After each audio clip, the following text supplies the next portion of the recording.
Welcome in, come meet my Bristol bro. Anything from this to that, my Bristol bro. So nice to introduce my Bristol bro. Anyone from him to her, my Bristol bro. Work with these hands, you see this hard form. Say with your chest, my pen is hardcore. Even at my desk, feel like a star-lord. And it shows how much we give it all for. Now it's time to give them all an encore. Till it's back to the drawing. Welcome in, come meet my Bristol bro. Anything from this to that, my Bristol bro. So nice to introduce my Bristol bro. Anyone from him to her, my Bristol bro.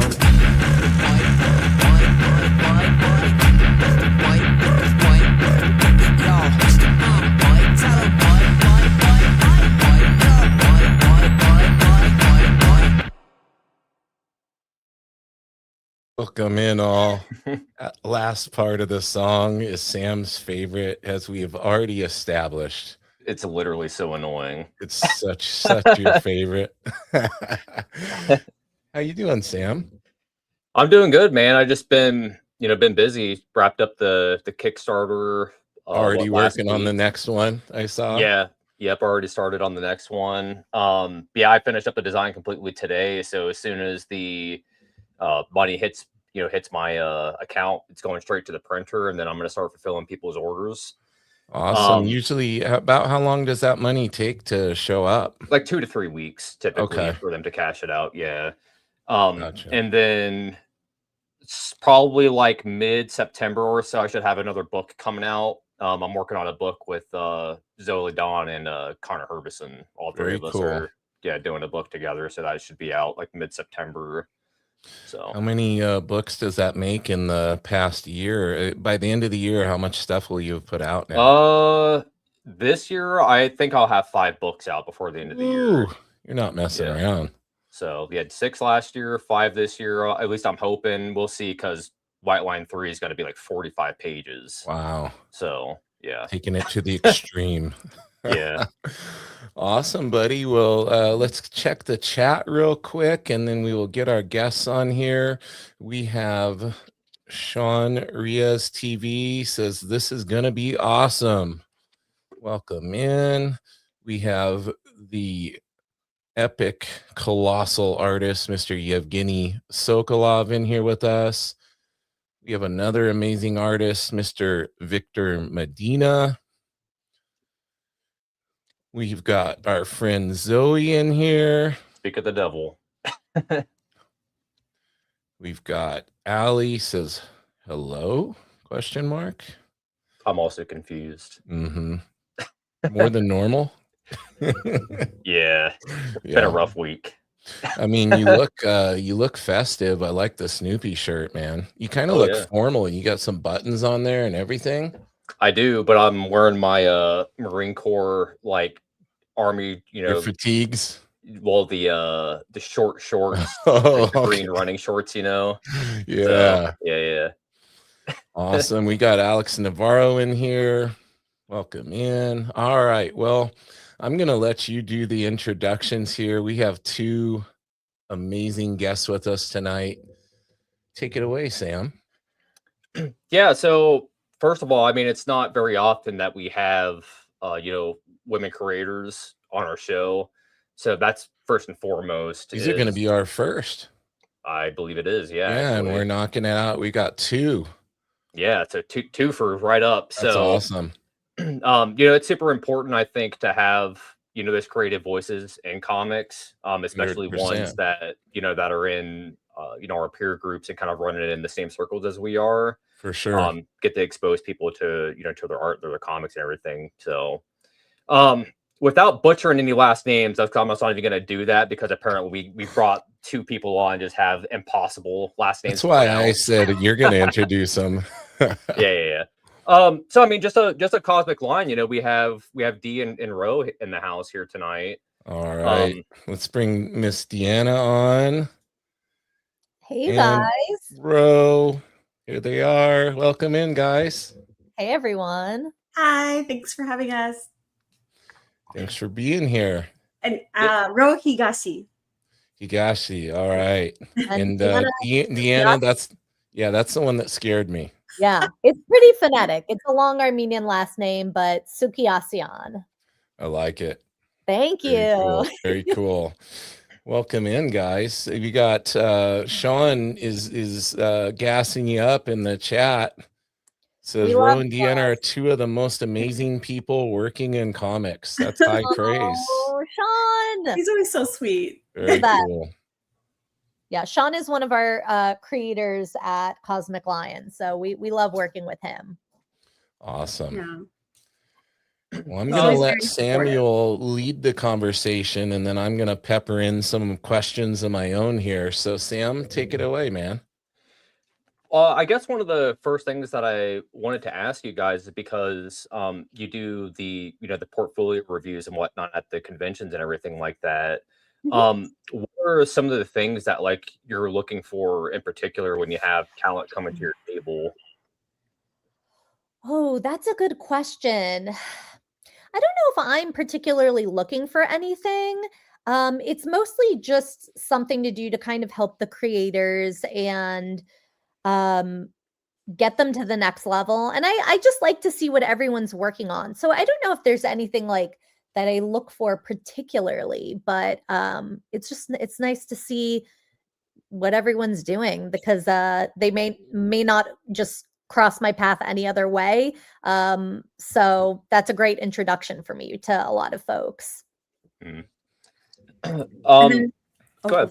Yeah, go for it, Ro. Well, for me, because Eli, me, Raymar, and Kevin did a panel during Heroes talking about the stuff that we're looking for. And one of the things that was really emphasized was like authenticity, that if you don't really love what you're making, like we're going to know. And so if it's something that's kind of really unique and you're worried that, it's not part of the trend, as long as you just kind of convince us to be as excited about whatever you're making as you are, I feel like that's a good sign. And then Eli did tell me that he's hoping we do get a horror artist for the manga line one of these days. But... Oh, that'd be cool. You got anybody in mind?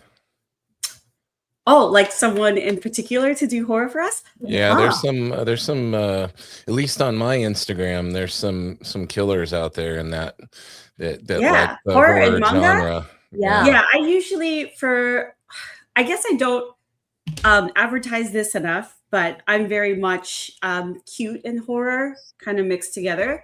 But a lot of people usually just advertise me for the cute part. But right. But I don't think he's looking for that in particular. I think he's looking for just straight up horror instead of the cute and horror thing. So you want Junji Ito. Come on, boy. Yeah. Are you familiar with Hino Hideshi at all? I am not. I mean, he's probably, I think he's on his deathbed as we speak, actually. But he's like 80 something, cancer, I believe. But anyways, I would recommend to look at his art because he draws like chibi cute characters, but it's like real fucked up body horror stuff. Oh, that's my favorite kind, honest. Yeah. I do love like violent comics and violent like media. For a while, I inundated myself with like too much of it. So like I had to like take a break, but now I'm like, yeah, make it bloody and violent. With the portfolio reviews, is there anything that like you would advise against doing? Ooh. That's a good question. I'm You're on the spot. Yeah, because I have come across everybody's like followed directions pretty well.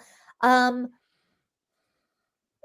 I mean, for the normally, like if you're going into a portfolio review, I'm gonna say like dress nicely, have like a nice printed portfolio. But I think for the con setting, it's a little bit more casual. So I don't really have like a ton of rules or advice. Are you looking to see more like sequential art? Are you not so much like if somebody's just throwing in a bunch of pinups and stuff, maybe that's not quite, you want some variety, I'm assuming? Yeah. So for me, I do put a requirement that you have to have a certain amount of sequential pages, because if Okay. you are going into comics, I want to be able to know, or an editor wants to be able to know, that you understand storytelling and like visual narrative. So I have to see sequential pages. I like to see diversity, some covers, pinups, different styles. Um, Pinups are usually my least favorite thing to see in Right. portfolios, and even in comics, I'm not a big pinups guy.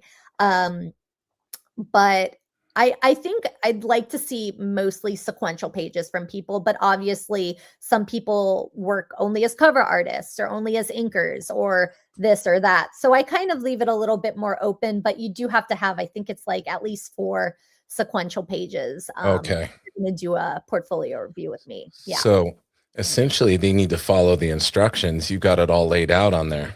Yes, yes. I'm big on instructions. It also shows to me when I do these, if you don't follow those instructions, that's a little bit indicative of what it's going to be like to work with you. So if I say you need to send me a portfolio to be considered, and you don't, I'm still usually going to take you. But it is something I keep note of, if this is someone who can follow very clear directions. Yeah. But yeah. It's an ever-growing challenge too, because people read but don't always process. Yeah, that's a big problem. The literacy rate in the US is Getting pretty scary. staggeringly bad, and that's why visual literacy, like comics, is so important. Yeah. And I think people like information is becoming too easy to acquire. And with that comes the whole thing of not like going out and doing your own legwork on things. Like, for example, I run a martial arts school, and everything is very laid out on the website, class schedule, what we offer, and they're getting my number from the website, but I can't tell you how many texts I get every week. Hey, do you offer kids classes? Hey, what days are classes? Like, here's the link for the website. You obviously went there, but it's like they want you to curate the information for them, right? Yeah. Yeah. I that's something I have a lot of feelings on. I mean, like, I get it. Sometimes people get caught in the weeds and you can't remember everything. But like on our portfolio review, I don't put like a ton of directions. I put like the deadline, how many pieces, where to send it, all that kind of stuff. So I don't give them like too much stuff that would be like overwhelming. But I get it. Yeah. Yeah, we've all been there from time to time. Yeah, I get a lot of DMs and about how to get in. Not so much this week. I'm pretty thrilled about that.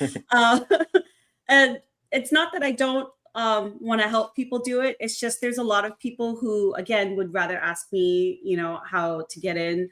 And this isn't a shade to anyone that I have talked to personally and have known and are friends with, and then they ask me, like, that makes more sense. Like, we know each other. But it's, if you don't really know me and you're going to ask me to like guide you on that, that's where it gets a little, I've learned from the first few times that if you do that with people,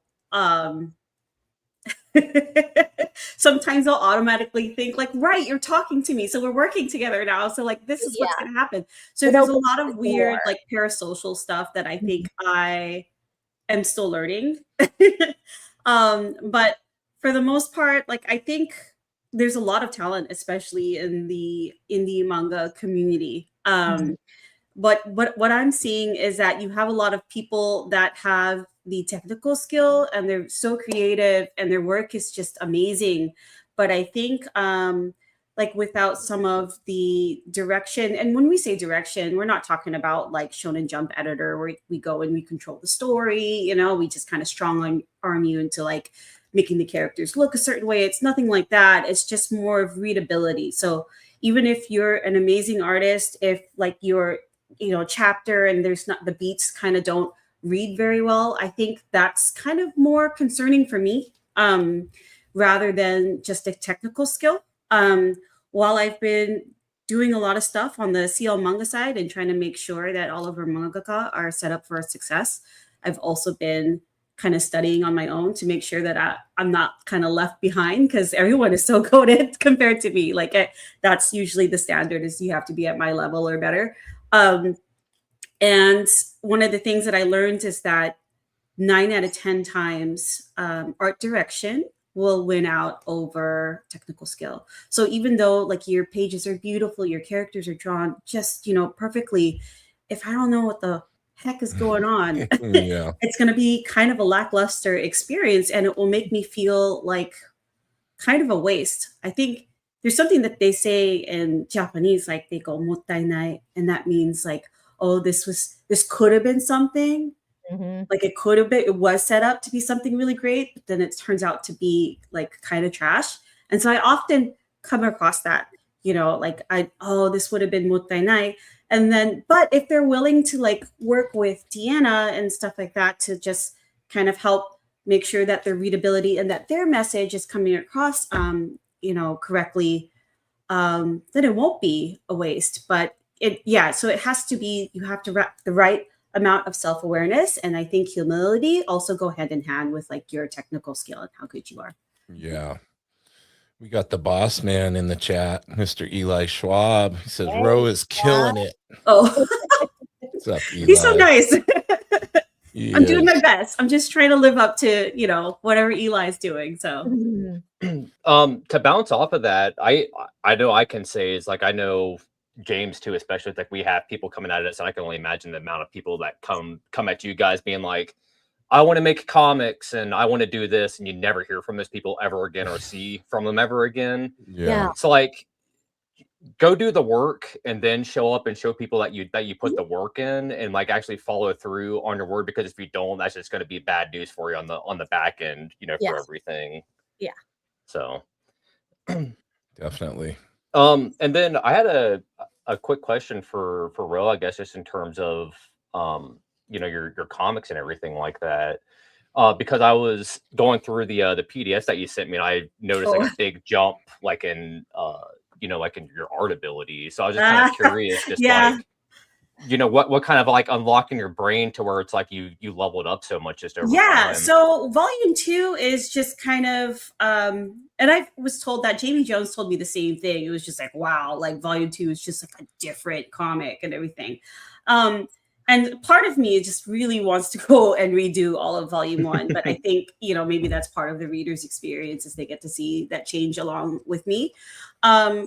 Honestly, therapy, that's kind of the one that kind of unlocks stuff.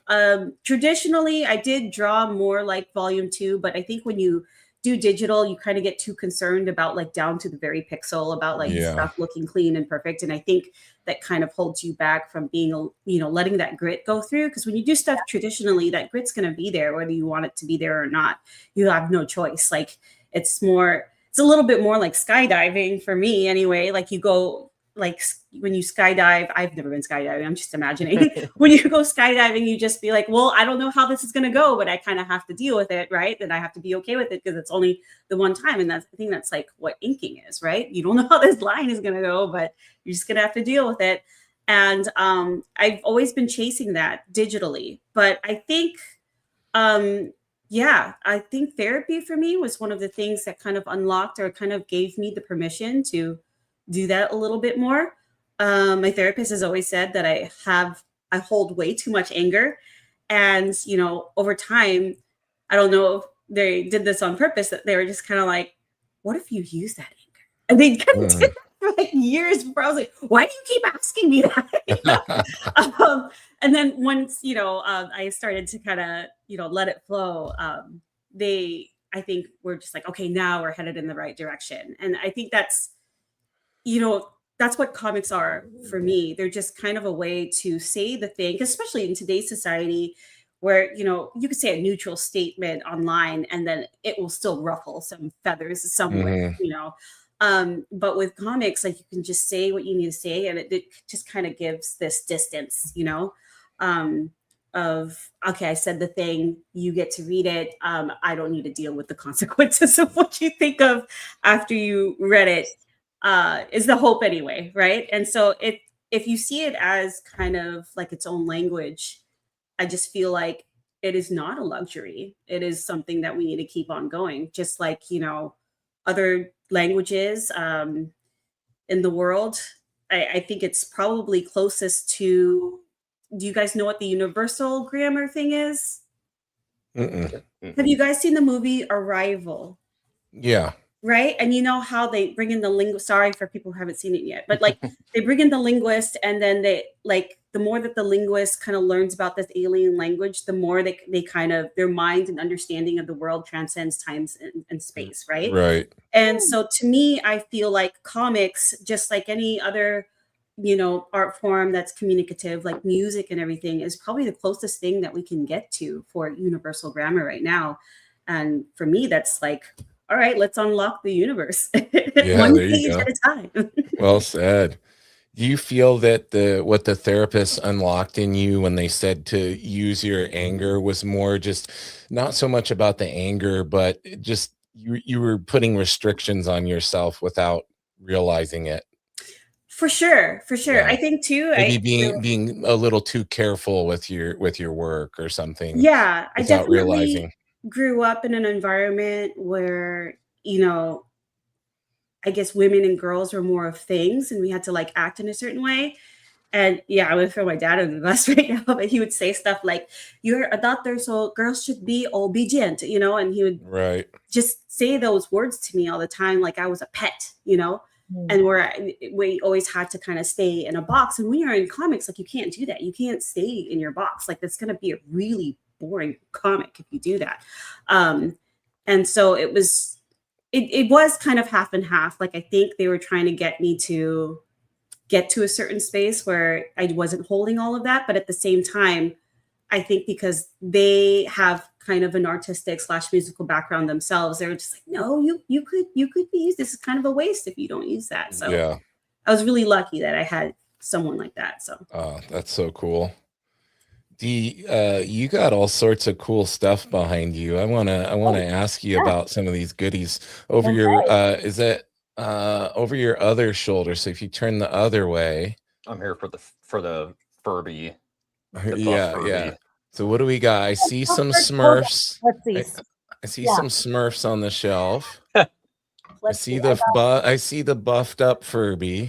Yeah, I got a lot of different stuff. It's like a shrine almost. Yeah, I got some Smurfs, some original art, a couple pieces. I got NSYNC up there. There you go. Yeah, I got a little bit of everything. Yeah, I got my little guys. I love a little guy. Oh, those are cute. Can you tell me about the blonde girl there in the middle, right above the clown? Yes, that's Dolly Parton. Oh, that's cute.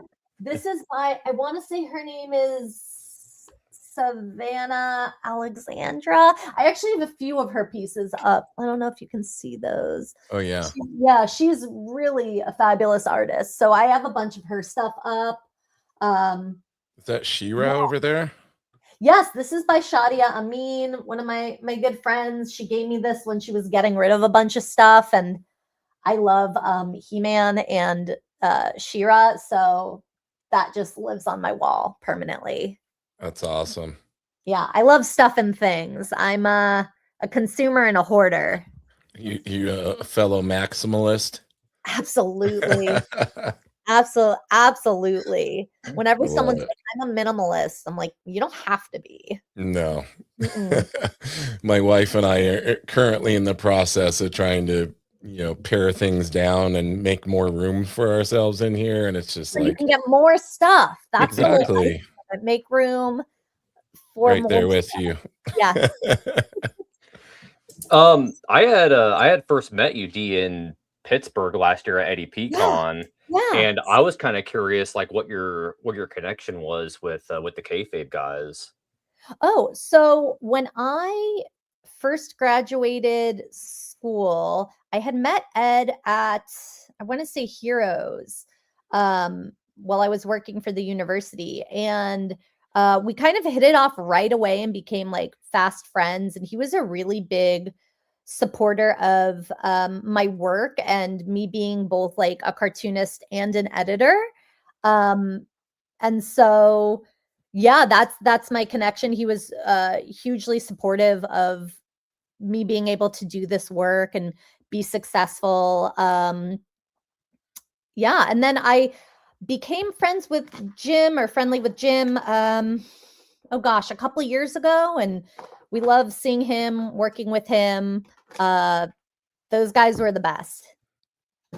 That's awesome. Yeah, they did so much to, share comics with the masses and in different, maybe different style of comics than some people had been picking up too. Like really opened up a lot of people's eyes to just all the cool different things that are available out there. Because people get this impression in their mind of what comics are, and there's so much more than that. It's so much more than just Marvel and DC and Batman and Spider-Man and everything. Absolutely. And the thing about those guys is they were such art historians, not just like comics guys or fans of comics. They really know the history behind pretty much everything in comics, which is awesome. And I love that. As somebody who has an art history degree as well, that's what I really appreciated. I wasn't actually a kayfabe watcher until I met Ed. I didn't know about it. I just I liked Red Room because like I like very violent stuff. Yes. But I think for myself, that's what I really appreciated that they brought to the table is the history of comics and a lot of the different versatile artists that we have. And it isn't just, superhero comics or the mainstream comics, because I'm not on that side of comics at all. So I felt that they really brought a lot of different people to the table. Now, Ro, we know Dee is a little dark. She loves the horror, super violent stuff. What kind of stuff are you into? Excuse me. That bad, huh? Gosh, yeah, it's a loaded question. I should have had that ready. I'm into a lot of stuff, actually. Any mainstream? Mainstream, okay.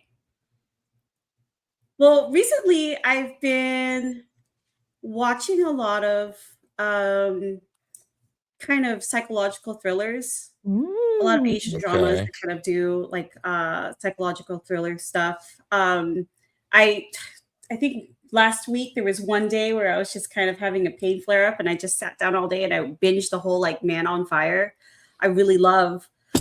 I'm like one of those people who's a sucker for things like Reacher and all that stuff. But I think for comics, I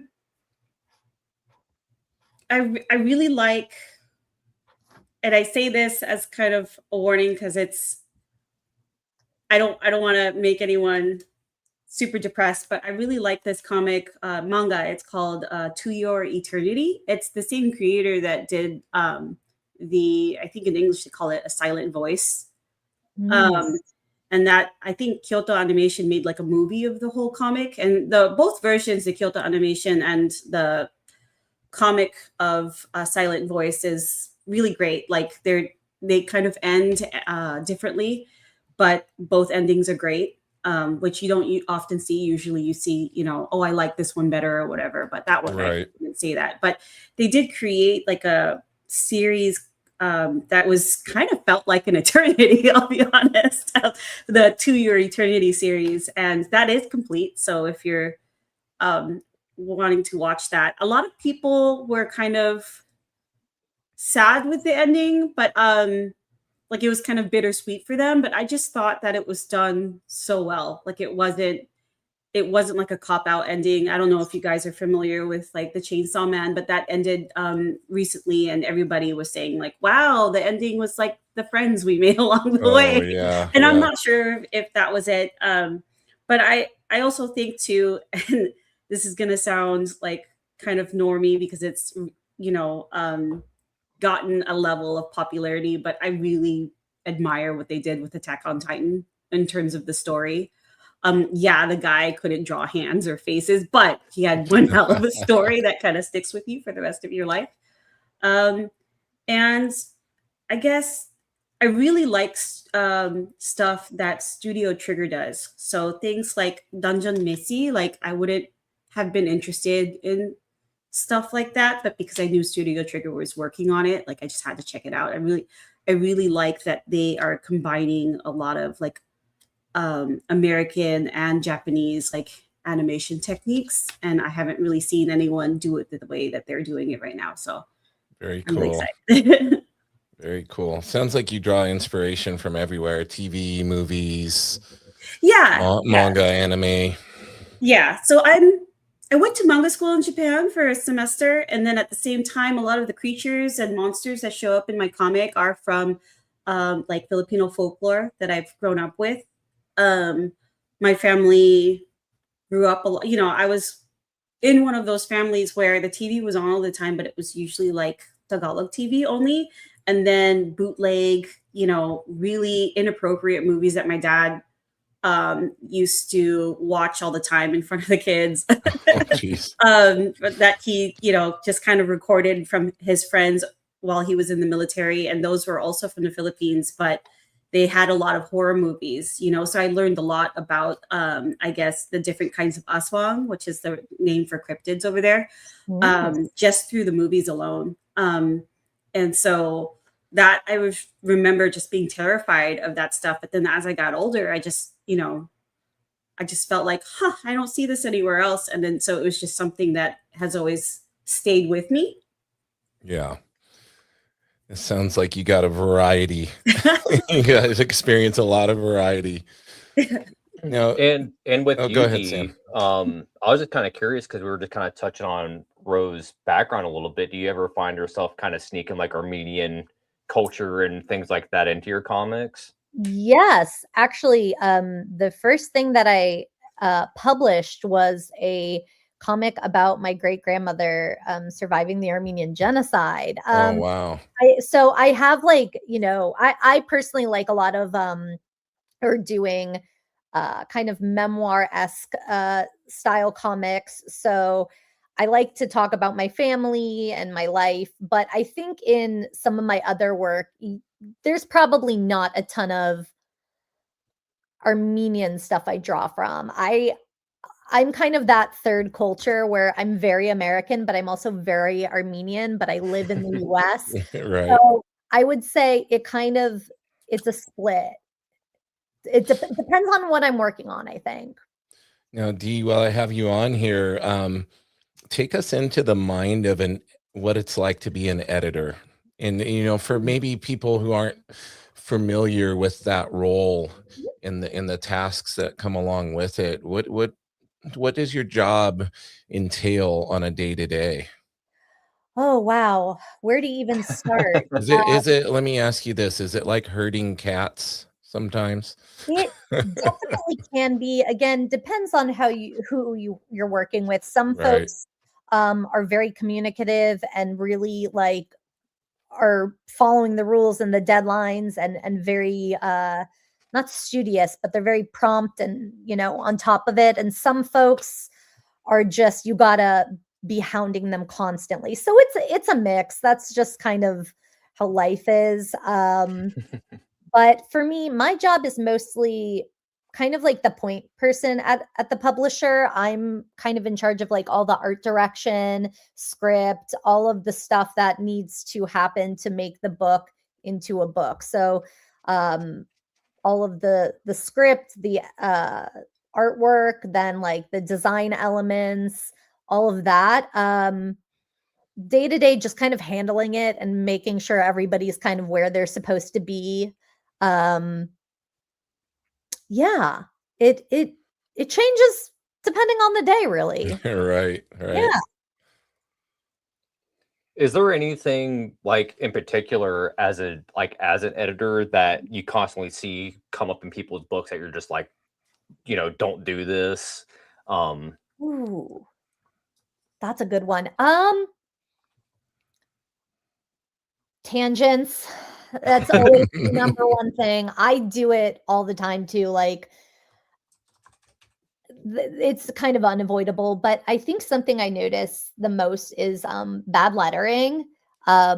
Lettering is something I think that is very overlooked in comics making and production, and a lot of folks don't realize that that is the first and easiest way that someone's going to kind of determine if they want to read your comic, because even if they're not an artist, they're going to look at your lettering and be like, something's not right here. This looks kind of weird. And Paul knows what's up. Brandon, he says, I was just about to say probably tangents. It's tangents. It really is. We work with a lot of very talented people. So within Cosmic Line, I don't really have a lot of issues, but I would say mostly when I'm like reviewing students or I see student work, it's when they're still in that learning kind of mindset. I'll have to, I'm trying to think of a way to say it, kind of guide them, like, stop telling this kind of story, or, have more shot diversity, backgrounds. It really depends. There's all kinds of stuff that people could be doing or not doing that you got to fix, Yeah. Yeah, lettering is kind of a loaded thing, because it's like you can go from doing digital to traditional, and then it's like the kind of speech bubbles that you're using and where you're placing them and all that kind of stuff. It's like some comics, like there are so many speech bubbles on the page. Like, why the fuck am I even looking at this? Yeah. I hate very wordy comics. That's why I don't really like old comics. They're so wordy. There's too much. You got one of the rules of comics is like, show, don't tell. Why are you telling me all this information? You could just draw it and we could keep it simple. But lettering is hard. And I would say I'm actually a pretty bad letterer myself. I just finished lettering my book and I went through and redid a whole bunch of the tails. And now I'm like, why did I do that? Do I hate this? So it's hard. And I think it's something that we don't think about enough. Eli says your biggest problem as an editor is probably the forgetful publisher. Hey, listen, he's running that ship. He's got a lot going on. So, it's a team effort. We love working with Eli. He gives us so much opportunity and freedom to make the best books that we can and give these creators the best opportunity for success. So he's doing a lot. He's doing so much. Yeah. Yes. I can't even, I'm pretty sure I would do way worse than whatever he thinks he's messing up on. So good.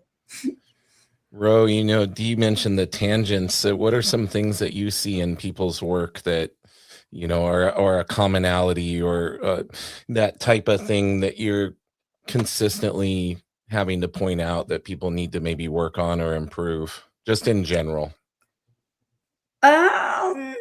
I'd say faces are probably a big one, because faces and hands. Well, hands you might be able to get away with, never showing them, I guess. But no, I'm just kidding. But I think too, with a lot of people really loving the anime style and manga style, there's a lot of people who are drawing it, and I think it's fine if you have a little bit of non-Asian influence in it, but there are certain things that about the face that kind of just need to stay consistent.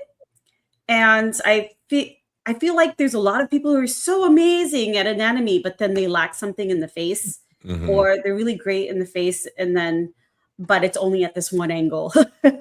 Right. So I think being able to know how to rotate that, and especially since a lot of the rules for drawing faces for manga are not traditional rules. So if you're going to rotate the face in a certain way, it wouldn't be like how a face would look like in real life. And there are some cultural origins of why it is that way. And I think it's necessary to understand why they draw the eyes that way, because then you'll always be cognizant of that when you're drawing the face, and hopefully that kind of helps you do that. But I see a lot of people make the eyes too close together for manga because they're trying to again combine like the Western rules for faces and then also like the Asian rules for drawing faces together. But they'll have like so for example, they'll have Asian style eyes, but on a Western placement on the face. And like I said, it doesn't really follow a lot of those rules depending on what angle the face is, because what you're trying to portray is just you're trying to portray a face while kind of prioritizing how much of the eyes that you see. And so even if there's a certain angle where in real life you won't see that much of the eye, you're gonna have to figure out a way to put it in there, things like that. I think if as long as people understand like why you have to do those things, I think it's fine. So I think Asian style comics is, you don't necessarily have to be an Asian person to do it. We do have one non-Asian mangaka right now, and he totally killed it at Heroes. He almost sold out of his first run. Wow. So it's not. Yeah, and Deanna can tell you more. She worked very closely with him on working to get his book from the ground up to its finished product, and it looks amazing. But again, I feel like he understands, that like that was something that I felt like we never had to explain to him. So I think as long as you get those things, then you're good. Yeah. Sounds like it's a fundamentals for that specific style that you have to make sure you understand. I mean, for me, it's like what I've noticed is like a lot of artists that are primarily influenced by manga is like, I feel like they pick up your general, like, I'm going to go to Walmart and buy the how to draw manga book. And like, that's all they study. And it's like, and then everybody that's drawing manga, like it all kind of looks the same because of that. You know what I mean? It's like, they don't get different influences from different manga artists. And I've noticed, gosh, I don't want to ruffle feathers, but this is probably gonna ruffle whatever. Some this is the place to do it, man. This is I love is it Taito? So Taito Kubo, he's the artist for and creator for Bleach. His art is amazing. I love his use of white space. Every time I see Raymar Brunson's work, it reminds me a lot of Taito's work with his use of white, black space and everything. But there are so many people right now who draw exactly like Taito, and they're so freaking good at it. And I admire them, but we can't all be Taito Kubos. You need to, kind of put your own thing in it too to stand out nowadays. Because if you're in a sea of like 20 other people that draw like the Taito Kubo style, like down to a T, you're not gonna stand out to like the normal reader. So most of the people we talk to are other comic creators and everything, like we understand that. But the goal is to also get just readers who aren't interested in all of those things too. So I was gonna say people are going to want to work with you or hire you because you do what you do. Your own flavor and style is what is going to get you in the door and what is going to make people want to work with you. That's something that I learned when I was in school. I always felt I went to SCAD, so they really pushed for like that house style of mainstream stuff or like the very round style of kids lit.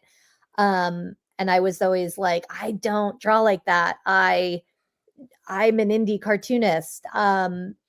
And so then once I realized like, oh, people are going to want to work with me because I do what I do, and then like lean into that, that's when I really started to, I think, get better, and just that kind of just opened my eyes. So I try to keep that in mind when I'm looking at artists as well.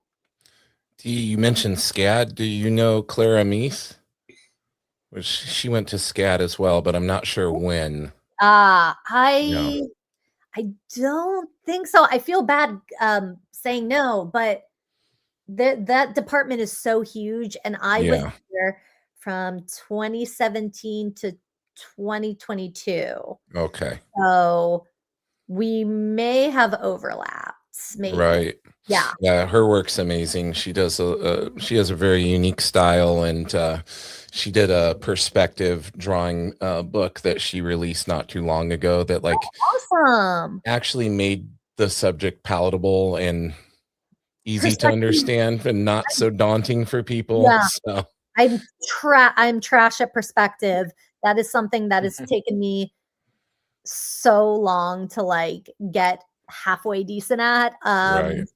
And luckily I draw in a style where they're not gonna be like, oh, your perspective is wrong. It kind of fits the world that I've There built. you go. But yeah, good for her. That's really cool because perspective is rough. And another thing that can really throw off a book. Probably add it to our list of tangents and yeah, all the different things. Environment is another one that you can. Yeah, people do not like environments, which I get.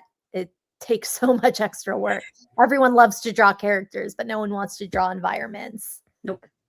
Yeah. But yeah, I mean, to bounce off what you had said though about being an individual, I definitely struggled with that when I was first starting out. This is just an example, but it's like how many dudes in the 90s were trying to draw like Todd McFarlane. Now, how many of those dudes can you name? Zero. So it's like be yourself, folks, and don't chase what people are doing. Yeah. Because I fell into a trap. So I studied at School of Visual Storytelling under Jake Parker and Sean Crystal. Oh, cool. And one of the things that I struggle with, because I make like Johnny Ryan-esque comics every once in a while, just weird underground bullshit, you know what I mean? Oh, fun. And that was something that I really struggled with because people would look at me and be like, what the fuck is wrong with this guy? You know what I mean?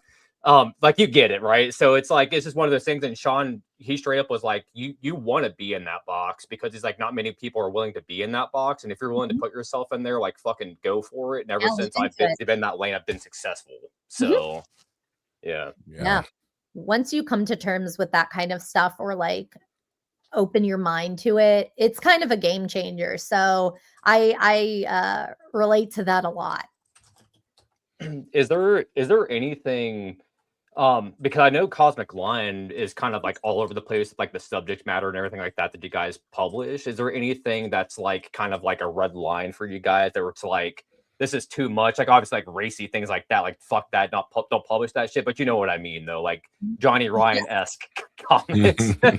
Yeah, I think for like Johnny Ryan-esque, that stuff is pretty absurdist and pretty, I'm trying to think of like a word, not offensive, but like I don't find it personally like offensive, but I'm trying to think of it can push some buttons for some people. And I think for Johnny Ryan, he is very deliberate in his storytelling and his style.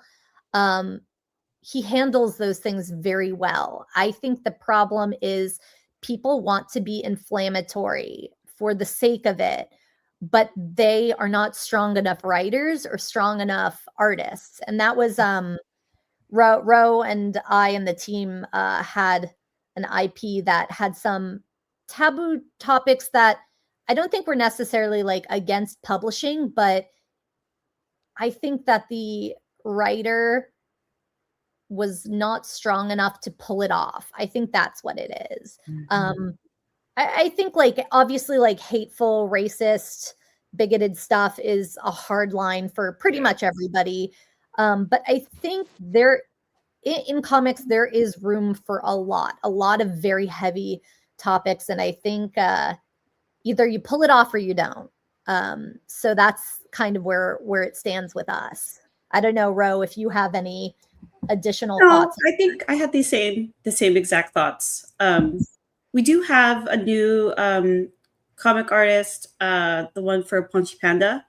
And if you look at all of their, action scenes, it's all very overly violent, but in a great way. So it's not that we'd be against anything that is taboo, but if you are going to go down towards like the taboo route, you got to do it well. Yeah.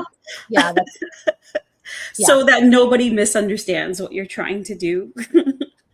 So, but if it looks like you're trying to just, I don't know, be shocking, then just to be shocking, like it kind of feels like a waste of time.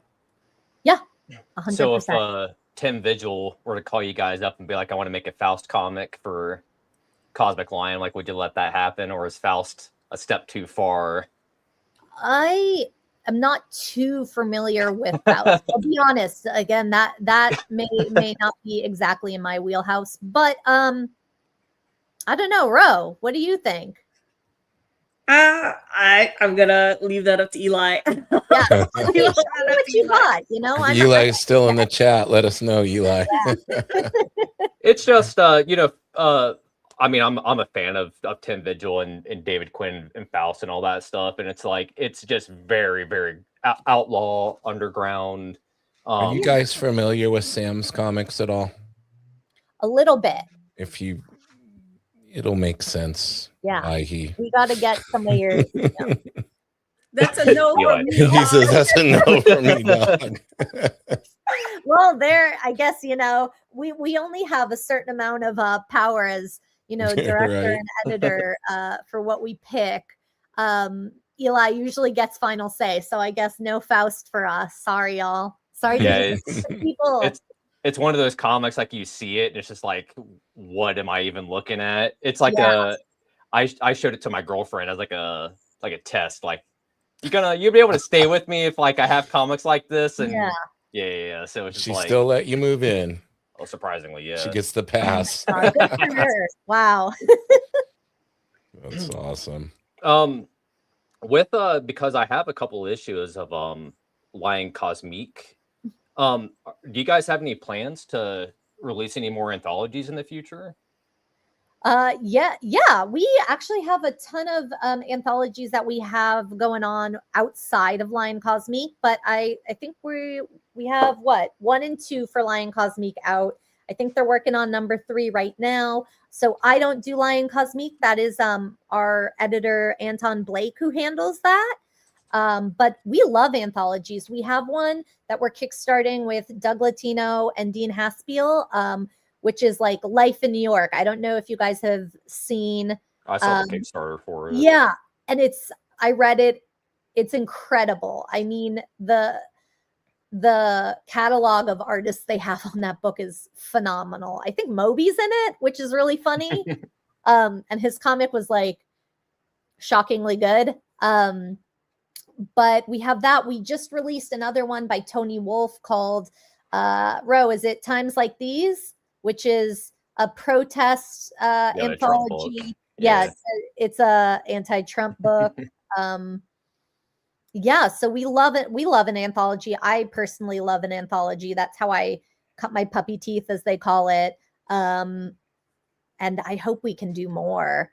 A lot of protest stuff right now, but yeah, we love the anthology stuff. I really enjoy Lion Cosmique because I like to be able to see a little bit from everybody.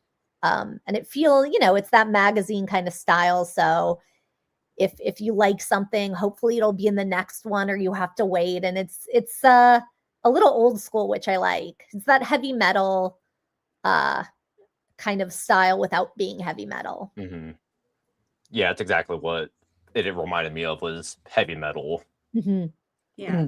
That's pretty funny that you mentioned Dino, because like randomly, like 2 or 3 days ago, I was digging around at the comic shop and I put out a fanzine from like 25 years ago, and he has a pin up in it. Really? That's so funny. Yeah, I can't remember what the zine's called, but he was in there, and I was like, that's just random as hell. Oh, what a good find. Yeah. Yeah. One of those dudes has been around right now across the world. Yeah, they're like super huge in Japan right now. Apparently there's almost like a zine pop-up in Tokyo every weekend now. Yeah. And even if they don't have like a venue, they'll just picnic it. They'll just put it on the ground and people will come by and just, I know West Coast Dave was just at Tokyo Comic-Con last year, and he said it's like 3 floors, and one of the floors is literally nothing but zines. Oh, yeah. Yeah, it's nuts. They're also doing this thing too where they're making zines out of photographs that they take. And they'll make the zines in little booklets. So they're almost like keychains and stuff too. Like that's a really big thing over there right now. Sorry, I just watched the video and I was just totally amazed. And I would love for us to go to Japan sometime soon. But we'll see. Oh, it looks like so much fun, and the art stores over there. I just know art amazing. supplies. I would need to take an entire suitcase. Deep. No, it's amazing. When I went, I packed like a little bag of clothes and I put it inside like a giant suitcase, and I almost like went over the weight limit because I brought so much stuff, so many books, art supplies, toys. The shopping in Japan is amazing. Yeah, there's so many good things. My problem is size wise, being on that long of a flight, as big as I am, it's daunting. The idea of it is very daunting for me. Yeah, if you're a stocky guy, my husband's Japanese, but he's a stocky person, and so yeah, it's not built for stocky people over there. I'm tall and 300 pounds, so it's like I would be squeezed in there like a sardine. Yeah, I am 5'1", but that is the average height for a woman over there. See, that's lucky though for travel. I mean, for me, it was like getting blood. I was scared I was going to get blood clots in my legs and not being able to lay down. That's the worst part, because it's like, I think I flew to California and then flew to Hong Kong, and that was like a 15-hour flight, and I just wanted to lay down so bad. You're so tired. So I think that's like what makes it really hard. You just can't get comfortable. That's what's holding me back. We are coming up on towards the end of the show here, so I was just kind of curious if you guys had anything that you wanted to promote, any last words or anything like that before we head out for the night here. Ro, you got anything coming up in manga? We're gonna be at IC3 in Jacksonville at the First Coast Comic Con. We're gonna have all of the manga that debuted this year. We are also speaking of anthology. I just came up with a working schedule for a possible anthology that we'll be working on, and hopefully you see that before the end of the year, or in early 2027. Nice, staying busy. Yeah, and we just want to promote, if you're going to be in the Jacksonville area or you're planning on coming to the show, we're going to be doing portfolio reviews again. So I think you guys may have the link if you want to drop I put it up in there, and I'll put it up in there again now. Thank you. It's on the Cosmic Lion Instagram page, so please try and apply beforehand. Just that way we can make sure we can fit everybody in. I will be accepting walk-ups if there is space, but I do like to plan ahead of time. So I hope y'all come and see us. Awesome. Well, this has been a great time, guys. Thanks so much for giving us some of your time tonight. I know it's late for one of you, right? Super late. Like 11. Yeah. I mean, I'm going to be scrolling on my phone for the next 3 hours. Yeah. So about it. That's the way, right? This is a normal time for me. So thank you so much for having us. Yeah, thank you guys. We're so pleased to be the first ladies on the show too. It was an honor and a pleasure, and hopefully you'll come back one day. Thank you. Bye, everybody on the stream. Awesome. Everybody in the chat, thanks for being here. Sam, you want to peddle any of your wares?